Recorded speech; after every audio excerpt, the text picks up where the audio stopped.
Thank you Sanjay Raut. Thank you deputy chairman madam.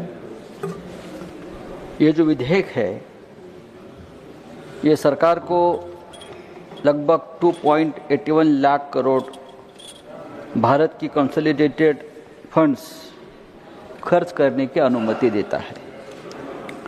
तो क्या ये पैसा जो है 140 करोड़ लोगों के लिए खर्च होने जा रहा है या और किसी कुछ चुनिंदा लोगों के हिस्से में जा रहा है, उसका हिसाब मांगने का अधिकार ये सदन को है, जनता को भी है।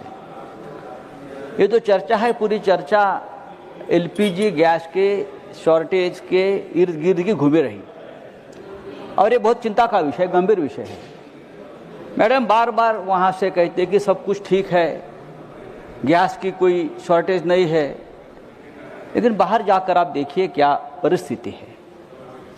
अगर आपको देखना है तो आप काशी में जाइए। ईरान तो जाएंगे, आपको भी जाना पड़ेगा एक दिन। ईरान की मेहरबानी से तो आपके 2 जहाज छूटे हैं, ये भूलो मत। काशी में 35 साल से चल रही अन्नपूर्णा मां मंदिर की रसोई बंद हो गई है। करेक्ट, 35 साल से चल रही रसोई बंद हो गई है। यहाँ रोज 10-15 हजार लोग श्रद्धालु प्रसाद खाते थे, लेकिन गैस की सिलेंडर की शॉर्टेज से ये रसोई बंद हो गई है। महाराष्ट्र में शिरडी में प्रसाद के 2 लड्डू देते थे, अब सिलेंडर नहीं है तो 1 लड्डू देने लगे हैं और जो प्रसाद की थाली है वो भी उसमें कटौती की है। मुंबई में दर दिन 20 लाख वड़ा पाव बिकते थे, लगभग 20 लाख वड़ा पाव ठेले पे बिकते थे। अब गैस की किल्लत की वजह से 5 लाख वड़ा पाव बिकने लगे हैं, क्योंकि बहुत से ठेले, ये रोजगार का विषय है मैडम।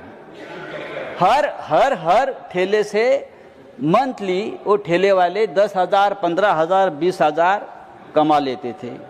और बात ऐसे, देश में गैस का भीषण संकट चल रहा है, लोग चिंता में है, लेकिन देश के प्रधानमंत्री चुनाव रैली में बिजी है।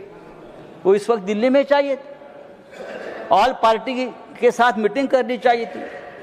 सर, देश की अर्थव्यवस्था की बात अगर हम करते हैं तो हम हमेशा कहते हैं कि देश की अर्थव्यवस्था अब सुपर पावर बनने जा रही है। चीन और अमेरिका के बाद सुपर पावर हम बनेंगे, लेकिन चीन और अमेरिका की जनता इस वक्त एलपीजी सिलेंडर के कतार में खड़ी नहीं है, भारत की जनता खड़ी है।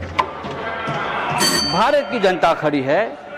भारत का रुपया लगातार कमजोर हो रहा है, महंगाई बढ़ रही है, युवाओं को रोजगार नहीं मिल रहा है, किसानों की हालत गंभीर है। महाराष्ट्र में 17 किसानों ने किडनी बेचकर, महाराष्ट्र में 17 किसानों ने, मैडम आपको मालूम है, 17 किसानों ने कर्ज चुकाने के लिए अपनी किडनी बेची है।